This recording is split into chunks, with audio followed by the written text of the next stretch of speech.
Assalamualaikum warahmatullahi wabarakatuh. Perkenalkan, nama saya Ibu Aziza, guru bahasa Indonesia di SMK Karya Nasional Cindawangi, yang mana pada hari ini akan mengajarkan teks biografi di kelas 10 kuliner. Adapun tujuan pembelajarannya adalah peserta didik mampu memahami definisi dan karakteristik dari teks biografi. Nah, di sini sudah disiapkan sketsa mengajar yang mana akan kita pelajari bersama-sama. Dan di hari ini pun kita akan belajar bersama dengan kelas 10 kuliner itu sendiri, sehingga isi dari materinya akan berkaitan dengan bidang kuliner. Nah, kita mulai saja dari definisi terlebih dahulu, yang mana nanti kita lanjut ke karakteristik dari teks biografi itu sendiri. Bisa kita perhatikan di sini ada kata biografi. Kita mulai dari asal usul dari kata biografi itu sendiri dari mana? Nah, di sini ada dua kata, yaitu bios dan grafin. Nah, di sini kan sudah pernah dibahas sebelumnya di kelas juga untuk bios dan grafin itu. Ada yang masih ingat bios itu memiliki arti apa? Tidak, Lupa lagi ya, bukan sudah menjelaskan ya waktu itu. Bios itu berarti hidup ya, untuk bios memiliki arti hidup. Adapun grafinnya adalah menulis, betul. Informasi saja, dua kata ini berasal dari bahasa Yunani yang mana kemudian diserap ke dalam bahasa Indonesia, dan kita memiliki arti secara panjangnya. Teks biografi adalah karya tulis yang menceritakan perjalanan hidup seseorang, dan kita garis bawahi ya, ditulisnya itu oleh orang lain ya. Dan apa isinya? Ya, mulai dari masa kecilnya hingga dewasa, bahkan sampai meninggalnya pun diceritakan dalam teks tersebut. Oke, kalau teks yang ditulis oleh orang lain tersebut sebagai biografi, kita coba pertanyaan selanjutnya. Kalau misalkan ditulis oleh diri sendiri, apakah masih disebut sebagai teks biografi? Tidak. Kalau tidak, disebut sebagai teks apa? Teks tersebut Autobiografi. Disebut sebagai autobiografi, atau bisa kita sebut juga autobiografi.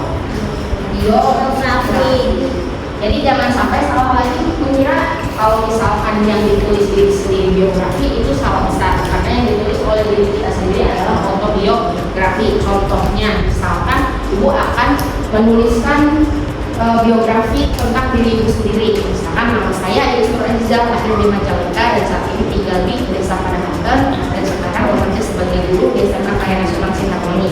Nah, itu adalah teks yang merupakan autobiografi, bukan biografi. Kalau mau membuat biografi, berarti ibu sendiri akan menuliskan biografi salah satu. Contohnya bisa dari kalian.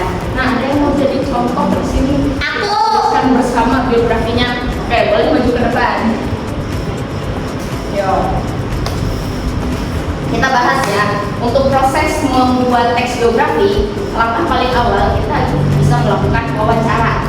Nah, apa yang bisa ditanya paling awal? Tentunya biodata. Boleh untuk Clara kita bergabung?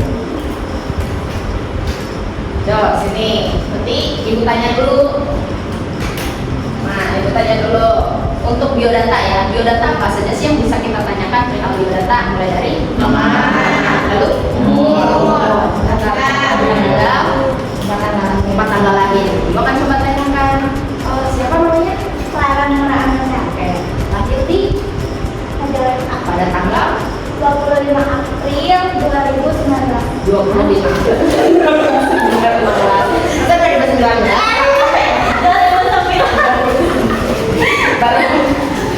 2019 berapa tahun sekarang ya? Nah, dari informasi yang didapatkan oleh ibu bisa membuat biografi yang mana dirangkai dalam bentuk narasi. Clara apa namanya? Clara Maura Amanda itu lahir di Majalengka pada tanggal 25 April 2009 dan tinggal di Nanggewe. Nah, itu yang disebut sebagai biografi, karena data diri dari Clara itu dibuat oleh orang lain. Siapa orang lainnya? Ibu sendiri yang akan membuatnya seperti itu. Jadi Clara bisa membedakan autobiografi sama biografi? Bisa.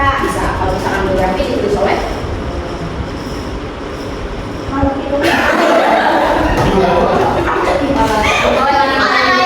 kalau misalkan autobiografi sama diri sendiri. Nah, itu dua perbedaannya mohon dipahami dan jangan disalahpahami kembali. Oke, terima kasih Clara untuk partisipasinya. Nah, sekarang kita lanjut ya, masuk ke definisi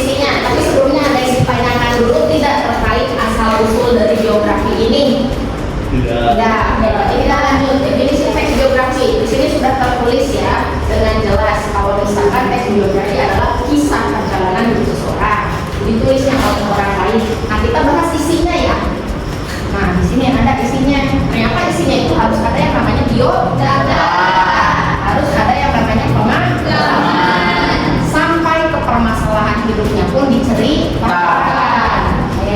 Nah, boleh di sini misalkan biodata, salah satu biodata yang bisa kita sampaikan siapa ya? Tokoh terkenal. Kalian mengenal B.J. Habibie? B.J. Habibie itu berarti adalah salah satu presiden keberapa?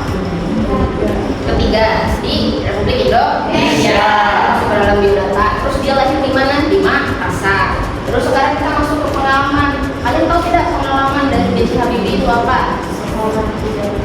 Nah, sekolah di Jerman dan juga berhasil membuat pesawat pertama ya di Indonesia. Ada tidak permasalahan hidupnya? Ada ya. Dimana ketika dia sedang berproses untuk membuat pesawat tersebut mendapatkan penolakan, akhirnya disetujui juga. Jadi hal-hal tersebut ada di biografi supaya apa? Nah, kita lihat tujuannya di sini. Kenapa biodata pengalaman bahkan sampai permasalahan hidup diceritakan agar kisah yang diceritakan menjadi teladan dan motivasi. Oke, ketika kita mendapatkan penolakan, ada beberapa yang langsung pasrah. Tapi ketika kita coba membaca biografi dari B.J. Habibie yang mana dia juga tidak pantang menyerah ketika mendapatkan penolakan dari negaranya sendiri, tetap melakukannya bahkan sampai diterima pada akhirnya. Nah, ini jadi menciptakan motivasi bagi pembacanya. Seperti itu ya, jadi berkaitan ya dengan isi dan juga akhir dari tujuan biografi itu sendiri. Ada yang tanyakan untuk definisi ini? Cukup jelas? Nah, kalau memang tidak ditanyakan, nanti kita selesai di definisi. Sekarang kita masuk ke karakteristik. Kalau kita ngomong karakteristik, berarti kaitannya sama. Mau apa nih kalau karakteristik? Ciri-ciri kan? Ciri khasnya. Ciri khas ataupun ciri-ciri yang membedakan teks biografi dengan teks yang lain. Di sini sudah ada 5 poin dari karakteristik teks biografi. Mulai yang pertama, kita mengidentifikasikannya langsung kepada teks yang sudah diusiakan di samping ini ya. Kita coba tokoh terkenal dan inspiratif. Nah, di sini apakah tokoh terkenal yang diusiakan? Iya. Siapa di sini? Renata. Ini adalah salah satu tokoh terkenal dalam bidang Kuliner. Oke, siapa yang tidak mengenal Renata Molek ini ya? Oke, tergolong kalian juga kan di sini sebagai anak jurusan kuliner pasti mengenalnya ya. Karena kiprahnya di perkulineran Indonesia itu sebagai Juri. sebagai juri Ya. di Indonesia. Nah, berarti betul, ini adalah teks biografi karena yang diceritakannya adalah tokoh terkenal dan inspiratif. Kalau misalkan inspiratif itu maksudnya kalau terkenal berarti dikenal sama banyak orang. Kalau inspiratif, Inspirasi. yang menginspirasi, yang bisa dijadikan sebagai teladan dan juga memotivasi. Begitu, betul ya? Iya, oke. Jadi paham ya, kalau terkenal berarti dikenal oleh banyak orang, tidak ada yang tidak tahu dengan orang tersebut. Kalau inspiratif berarti orang tersebut bisa dijadikan teladan dan juga memotivasi orang lain. Oke, pertanyaan yang kedua, kita ngomongin fakta. Fakta itu apa? Kenyataan. Kenyataannya sesuai dengan hal yang sebenarnya. Ya. Di teks ini mana yang menunjukkan fakta? Coba ibu mau tanya dari samping kanan atau samping kiri dulu? Dari kanan. Dari kanan dulu. Oke, dari kanan ibu ya. Siapa? Luki. Oke, Luki. Oke, Bu coba menjawab Luki. Kan tadi udah dikasih tahu ya sama teman-teman kalau fakta itu sesuai dengan kenyataannya, benar adanya. Jadi fakta yang ada di teks ini sekiranya menurut kamu yang mana? Mana saya profesional? Boleh ditunjukkan? Yang atas Merupakan saya profesional. dan Selebritas. selebritas tuh Kuliner. asal Indonesia. Indonesia. Dan ini adalah fakta pertama yang terkandung dalam teks biografi. Oke, kita beralih ke sisi sebelah kiri. Nah, di tengah ada Gina ya. Oke, Gina. Setelah satu ditemukan kalimat yang merupakan kalimat fakta dalam biografi, mana lagi kalimat fakta? Mana sebagai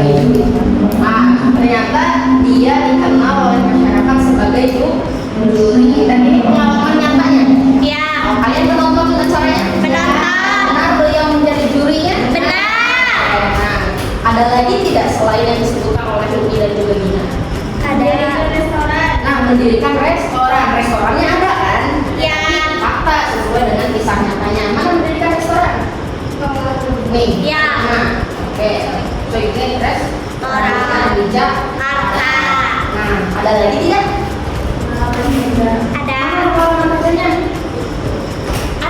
Nah, Ini beberapa restoran buat dari pengalaman kerjanya nyata ya. Oke, beberapa restoran di luar negeri. Ada lagi? Ada loh salah satu ciri yang pasti itu akan menjadi fakta kalau tertulis. Ini ada di teks-teks sebelumnya juga. Kalau di mana itu ada angka, sudah pasti berupa fakta.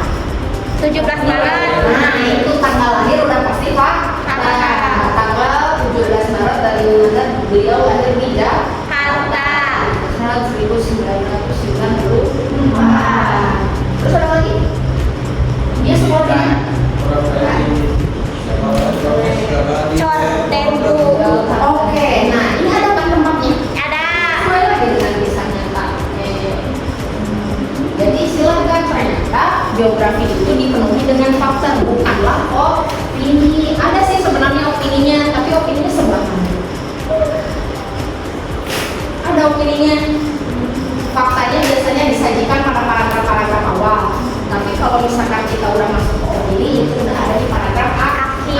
Karena paragraf akhir adalah penilaian penulis terhadap tokoh terkenal tersebut. Jadi tokoh terkenal tersebut sosok yang bagaimana, apa sih yang bisa dijadikan teladannya. Nah, opini akan berkumpul di bagian paragraf Akhir. sedangkan untuk fakta biasanya ada di paragraf Awal. Oke. Fakta dan opini udah bisa kan membedakannya? Fakta sesuai dengan data. Ya, kalau misalkan opini berarti itu hanyalah pendapat pribadi. Tapi kita beralih ke yang ketiga, berisi peristiwa penting. Peristiwa penting itu cakupannya bisa dua hal. Bisa riwayat pendidikannya. Riwayat pendidikan, selain riwayat pendidikan bisa juga pengalaman kerjanya. Nah, kita lihat ada tidak riwayat pendidikannya? Ada. Sudah kita garis bawahi tadi sekalian membahas tentang fakta. Dia menempuh pendidikan kuliner secara Profesional. Terus kalau pengalaman kerjanya, ada juga tadi sudah kita garis bawahi. Dia memiliki pengalaman kerja di beberapa Restoran di luar negeri. Bahkan apa? Sampai mendirikan restoran sendiri. Oke, nah, berarti kita lanjut yang keempat. Nah, kita bahas yang keempat itu tentang cara penyajiannya dalam bentuk narasi katanya. Tapi sebelumnya kalian sudah mengenal narasi tidak? Sudah. Oke, kalau sudah, apa itu narasi?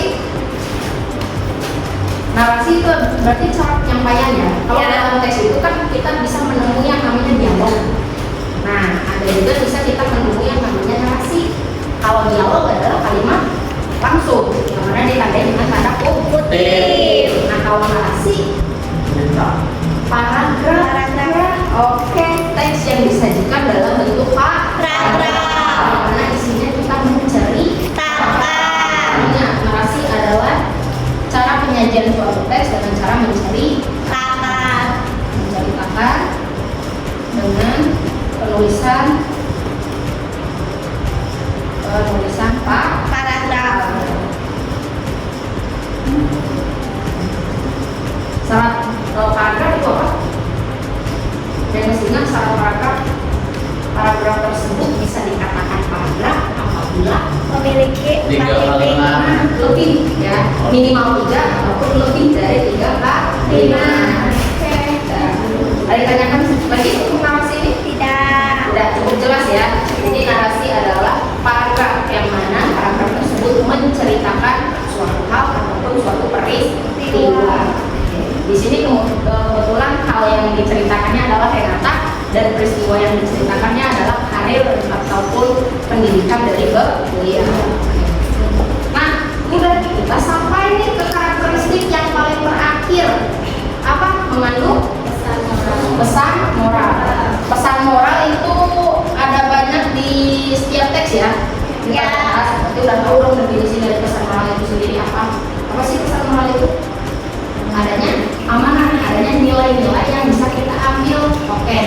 yang bisa diambil itu contohnya apa? Kayak misalkan kerja kerasnya, kemudian ketekunannya, kegigihannya. Nah, kalau dari Renata ini sendiri, pesan moralnya yang bisa diambil oleh pembaca apa? Kerja keras.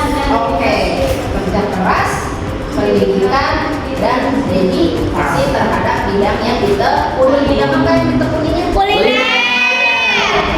Nah, itulah materi untuk teks biografi yang mana kita berfokus pada definisi dan juga karakteristik. Nah, sebelumnya ada yang ditanyakan dulu tidak dari kalian? Tidak, jelas dengan apa yang disampaikan? Cukup.